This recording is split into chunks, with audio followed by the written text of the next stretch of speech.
Pendant un mois, c'est Speed Théâtre qui t'emmène dans les coulisses du Festival Off d'Avignon. Salut Speed Radio, on se retrouve une nouvelle fois dans le cadre du Festival d'Avignon, cette fois-ci avec la comédienne Camille Rémy et le metteur en scène Patrick Day qui vont nous parler de leur pièce de théâtre Elle, qu'ils jouent tous les jours du 6 au 30 juillet sauf les mardis au théâtre de l'Oriflamme à 15h35. Bonjour Patrick, bonjour Camille. Bonjour. Vous allez bien ? Ouais, super. Bon, super, on commence petit à petit quand même là, ça commence le Festival d'Avignon, comment il commence pour vous justement ? Tu vas répondre ? Ouais, il commence bien. Il commence bien, c'est intense, on dort plus, on dort peu. On marche beaucoup, on fait des kilomètres et des kilomètres pour arpenter les rues et aller à la rencontre du public. Et le public qu'on retrouve dans nos salles, autant qu'on peut. Non, c'est plutôt positif, ça commence bien, on est content. Bon, super, l'ambiance du festival. Et mon nom, c'est Dre. Dre, pardon, excusez-moi. Patrick c'est Dre. pas grave, tu peux m'appeler autrement. Exactement. Bon, Elle, la pièce de théâtre Elle, avec un S entre parenthèses, vous pouvez nous présenter plus amplement cette pièce ? Oui, bien sûr. Oui. Alors je le fais ou tu le fais si tu dis, tu vois, vas-y. Comme tu veux. Bon, alors voilà, je vais. On le fait à deux voix. Non. Voilà, c'est une pièce qui parle c'est l'histoire d'une maman qui en a assez de raconter des contes de fées un peu neuneux à sa fille, avec des beaux princes charmants sur le cheval blanc, enfin voilà, toute l'imagerie un peu bébête, et qui décide de lui raconter le destin de 4 femmes qui ont ouvert la voie pour l'égalité entre les hommes et les femmes. Et donc ces 4 femmes qui sont assez méconnues, mais ces 4 femmes qui ne sont pas des figures comme Simone Veil ou Gisèle Halimi, sont 4 femmes plutôt méconnues, qui sont des femmes de conviction, qui ont fait avancer la cause et qui ont fait en sorte qu'aujourd'hui on en est là, bien qu'on soit loin du compte. On est loin du compte, mais c'est déjà pas mal, quoi. Et donc ces 4 femmes parmi beaucoup d'autres qui ont fait à leur niveau des choses pour les femmes, voilà. Mais donc 4 femmes qui racontent l'histoire des femmes, qui racontent l'histoire de la femme. C'est quoi l'histoire des femmes justement ? On dit une histoire générale de la femme, de ce sexe féminin. Oh, à 9h du matin, je me collerai pas une réponse comme ça, mais l'histoire de la femme, c'est l'histoire de l'oppression aussi, quoi. Dans ce qu'on raconte, c'est aussi l'histoire de l'oppression, puisqu'on parle des femmes qui ont voulu s'émanciper et œuvrer pour que les choses avancent. C'est ça l'idée, c'est de faire en sorte que les choses avancent. Donc l'histoire de la femme, ça, oui, je sais pas, t'as un point de vue ? Est-ce que j'ai un point de vue ? Je sais pas. Toutes ensemble, avec nos histoires personnelles, on fait histoire. Enfin, je sais pas. Oui, c'est une histoire commune. C'est une histoire commune et dans tous les continents, on retrouve des destins communs de femmes, malheureusement. Voilà.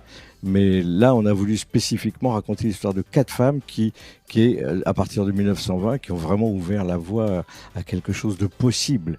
Bien qu'une fois de plus, on soit loin du compte. On est bien d'accord, hein. Il y a encore des kilomètres à parcourir, des centaines de kilomètres, vu les régressions qu'on entend autour de nous au sujet du droit des femmes. Il y a encore du boulot à faire, mais ces femmes-là ont ouvert des voies et c'est de ça dont on voulait parler. Et cette maman qu'incarne Camille Rémy, cette maman, elle voudrait éduquer sa fille dans cet esprit-là en lui disant, ben voilà, regarde ce qu'on peut faire. On a encore du boulot, mais on peut faire ça. Il y a des femmes qui l'ont fait avant nous. Il y a une notion de lutte. Cette mère, elle raconte aussi cette histoire à cette fille. On retrouve le mot non qui est important, sa signification, son importance, son poids. C'est quoi, ça représente quoi le mot non dans cette pièce pour les femmes, pour ces 4 femmes ? Ça représente beaucoup de choses. Ça représente la résistance, l'émancipation, savoir le dire aussi parce que c'est pas évident dans toutes circonstances de dire non et que c'est important de le rappeler, de le souligner à nos enfants. Que ce soit des petits garçons ou des petites filles d'ailleurs. Oui. Ouais. C'est tout le problème du consentement en fait. Voilà, on ne demandait pas leur avis aux femmes autrefois. Enfin, ma mère, elle a été obligée de demander à mon père l'autorisation pour passer le permis de conduire. Enfin, voilà, quand je te dis ça à toi, qui n'a pas 30 balais, tu te dis wow, c'est possible. Bah oui, c'est possible, bien sûr. Donc voilà, dire non, c'est s'opposer, c'est dire je suis une personne, je ne suis pas l'esclave de quelqu'un.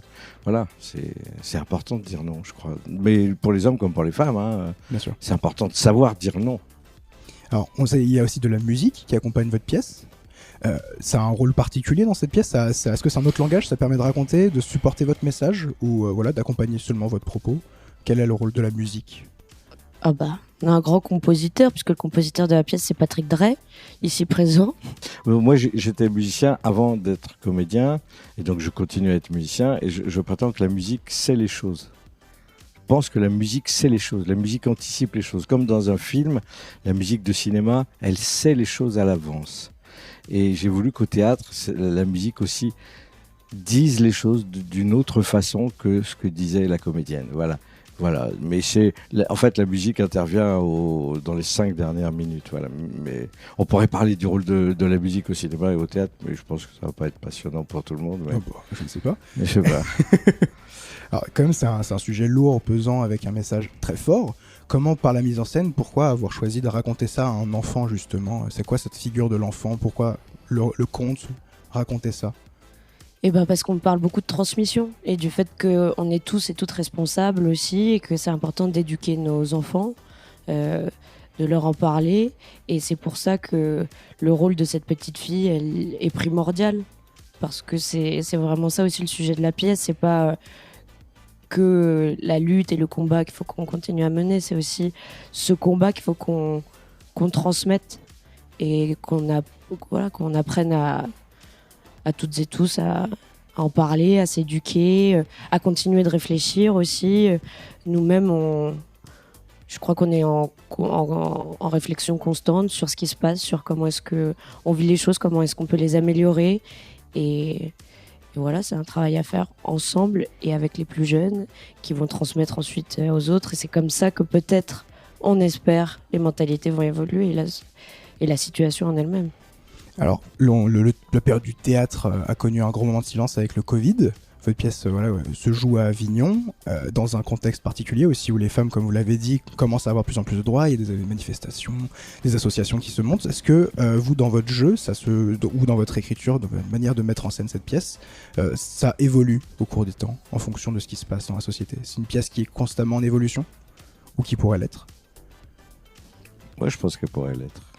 Elle s'inscrit vraiment dans ce contexte de société. Oui, je pense qu'elle pourrait l'être. Et je pense que c'est le rôle du théâtre aussi. C'est le rôle du théâtre de faire avancer, de parler des choses, d'ouvrir les débats. Et moi, je dis souvent aux gens qu'on rencontre dans la rue, restez après pour qu'on en parle avec vous. C'est important d'en parler, quoi. C'est important d'échanger, d'ouvrir le débat, que les gens soient au courant. Alors, les gens ils ont 12 ans ou ils en ont 50, mais c'est toujours bien d'en parler. Et moi, je pense que oui, si on devait écrire Elle, le retour, ou L2, j'en sais rien, oui, je pense qu'il y a des évolutions dont il faut qu'on tienne compte. Et puis, ouais, on n'est pas figé dans le temps comme ça. Enfin, il faut évoluer, bien sûr. Il faut dire aussi qu'on est donc soutenu par un bureau de production qui s'appelle Aventurine et compagnie, qui soutient 6 spectacles en Avignon, c'est ça? 6 spectacles cette année, et qui nous, quand on dit elles nous soutiennent, c'est qu'elles nous soutiennent vraiment et que sans elles, on ne serait pas là, quoi. Donc voilà, elles trouvent des financements, elles se battent pour nous parce qu'elles aiment nos spectacles. Et voilà, elles sont sur le festival avec 6 spectacles. Ça s'appelle Aventurine et compagnie.